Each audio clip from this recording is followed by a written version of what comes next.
Namenu za Gazelu,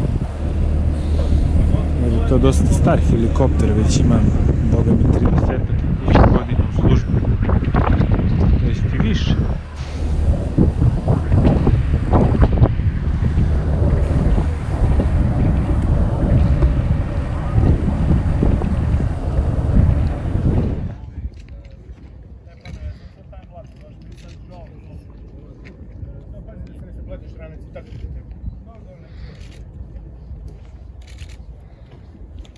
Ovo je budućnost, takvi objektivi, kako sve.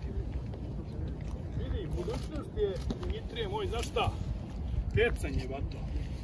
Pecanje budućnost. Jebeš ti ovo... Tebi pecanje, meni planina. Pa, brate, to je to. Mislim, svakom pre nama. Skijanje. Vidi, skijanje. Otvorili stazu.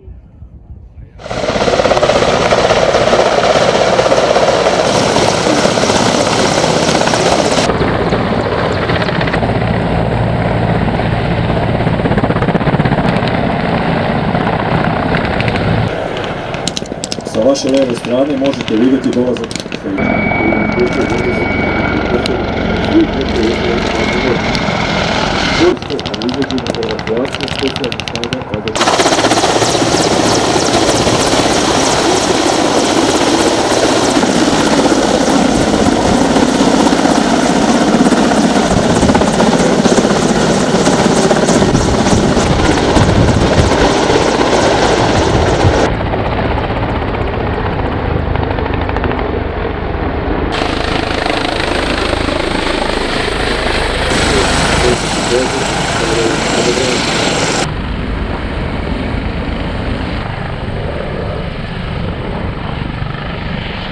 omogućava izvršavanje skokova sa izvođenjem preleta, iznošenje na površina kupola od 350 kvadratnih stopa, omogućava ukupnu nosivost